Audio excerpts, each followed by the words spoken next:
Hello world, this is Johanna with the next episode of 15 Minutes on Air. Do you see my bookcase behind me?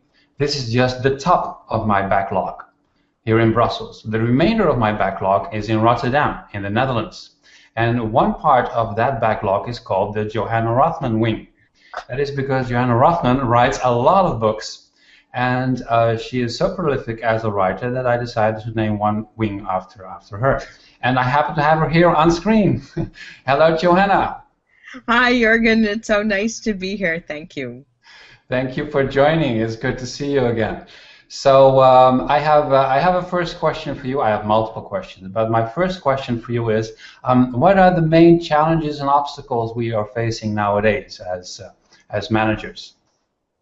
So I think the biggest thing is, well, there's the first, how do you get it all done? And the answer is you don't, right? You have to make choices.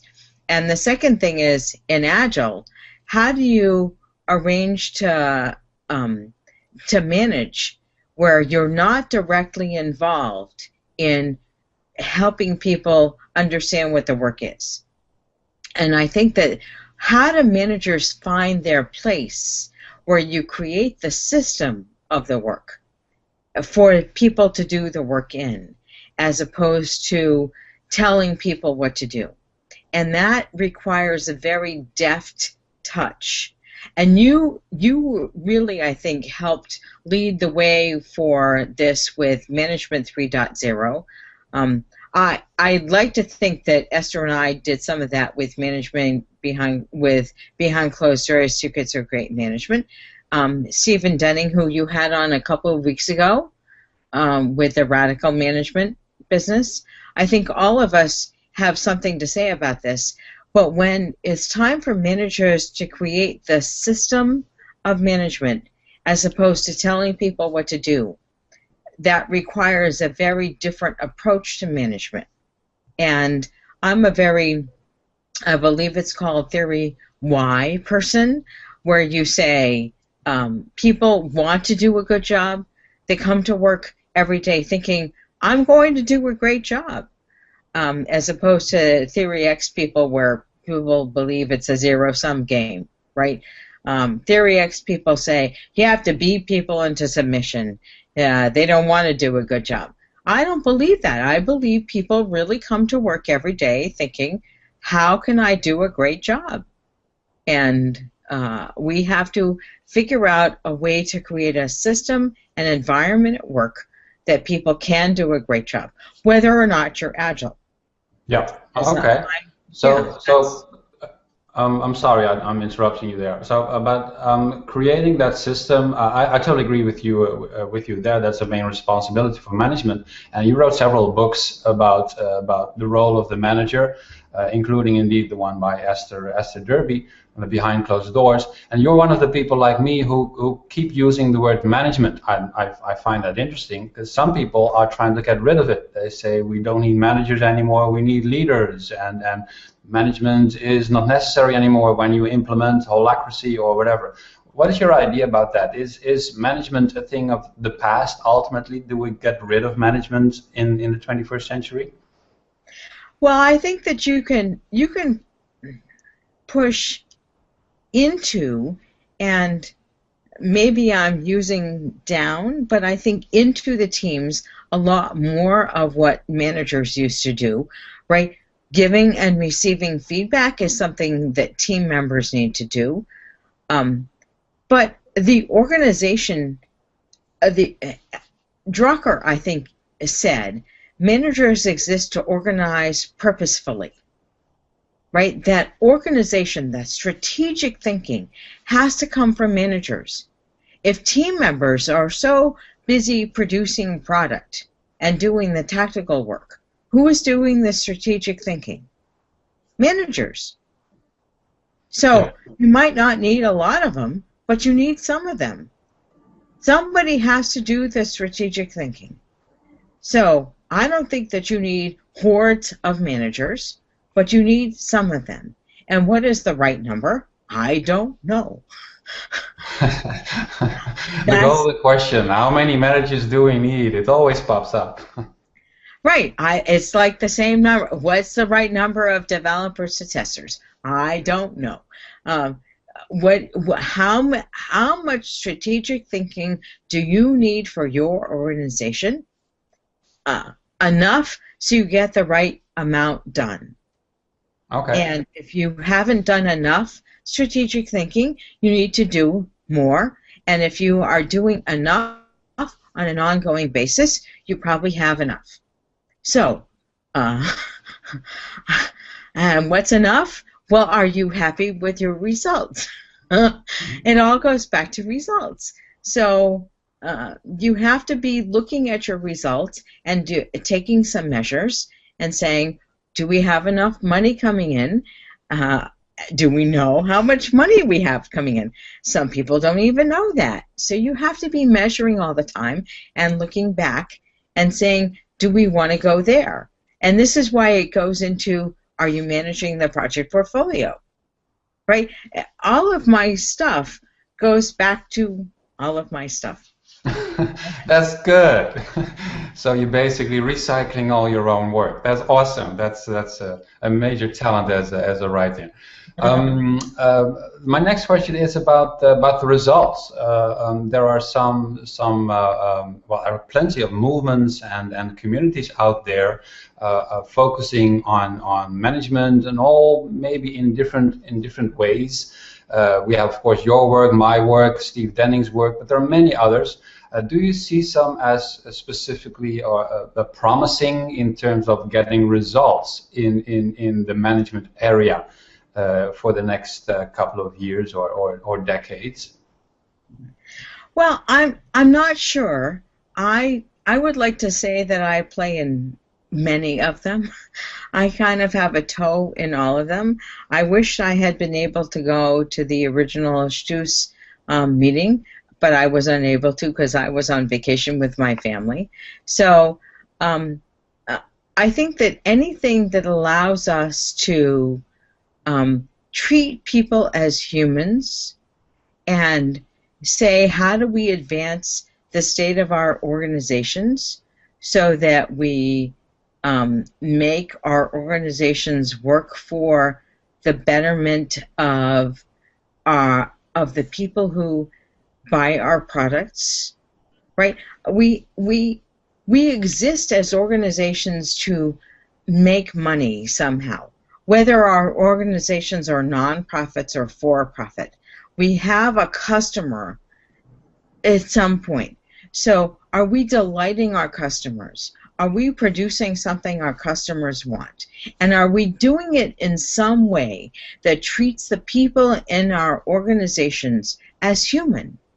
And if we do that so that we delight our customers and treat our people as humans, and we keep our people, we retain our people, so that we don't lose the organizational knowledge, we have a winning way of management. Okay. And I'm all for that. So whatever that movement is, sign me up. Okay.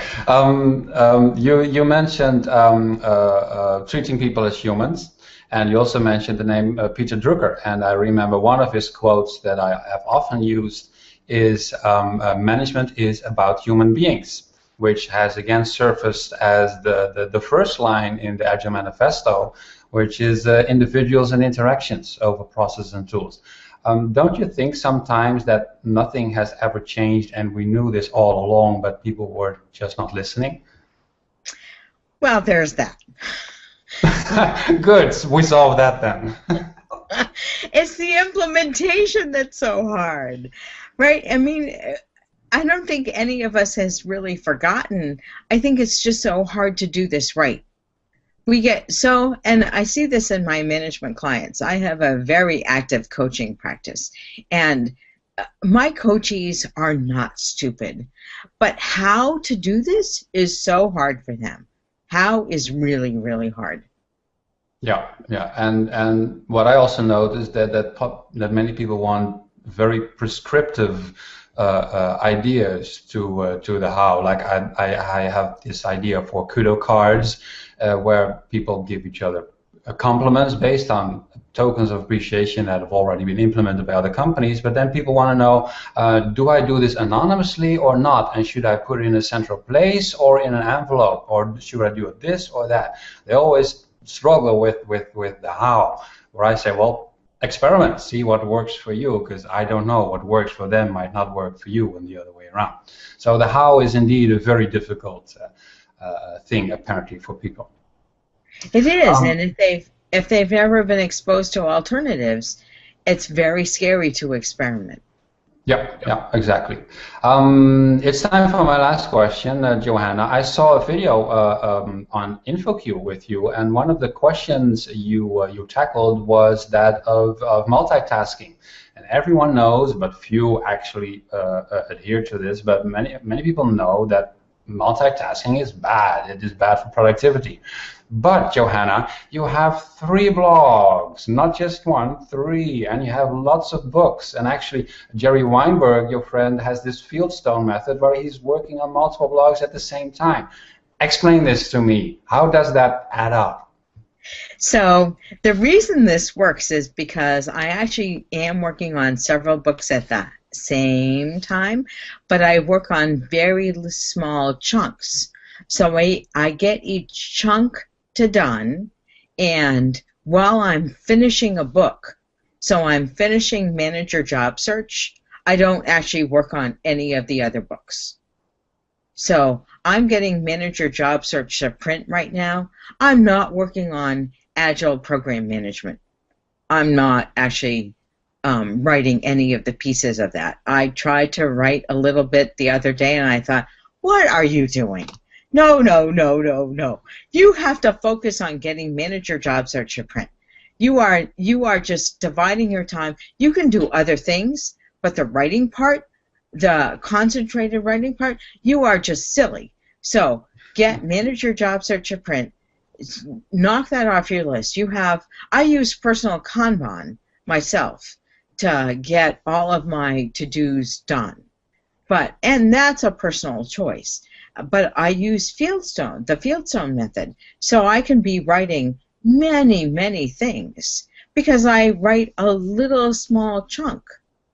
And that's it. I can write 100 words, 500 words, maybe even 1,000, because I've been practicing writing so long that for me to write 1,000 words, piece of cake. And that might not fit for anybody else. But for me, writing a 1,000-word column, I can do that in an hour or an hour and a half. It's not a big deal. And that doesn't take time away from anything else. Well, when I'm really focused on finishing a project, such as finishing a book, I have to really focus on what are all the little pieces I need to do to get this project done. And then I'm not going to invest any really heavy-duty thinking time on anything else. So you'll notice that I'm focused on my Manager Job Search. I'm writing traps about that. I'm writing all kinds of marketing pieces about that. But I'm not actually doing any heavy-duty lifting on Agile Program Management right now. If you look at my writing recently, I have not done any writing on that. And when I get Manager Job Search done, when the print book is at CreateSpace, and when I start getting proofs, I will start writing more about Agile Program Management, but not right now. That's how you know I get it done. That explains it to me. So the focus is on the individual chunks, and you are able to do one chunk after the other, and the chunks could belong to different projects even. But I think the main problem with multitasking, as it often happens in companies, is the interrupts. People usually complain about multitasking, but I think often it is the interrupts. Interrupting people in their work is a bad thing to do, because, as you said in the video, people have to swap out state, and that is not how the human brain works well. So I'm glad nobody interrupted us during this video, because I really needed to focus here. And the time is up. Look at that. I'm so good. This is Dutch timing here, Johanna. Look at that. It's awesome. Only a Dutchman. Exactly. And I have a card for you. There's a kudo card. Look at that. This is Johanna for Johanna. Thank you so much for joining the video today, and thank you for filling my bookcase back home. I had to strengthen the foundations in order not to have everything collapse, but it was done with pleasure. So thanks for joining, and hope to see you again at another conference. Thank you so much. See ya. Thank you everyone for watching, and I hope to be back next week with another very inspiring guest. Bye bye.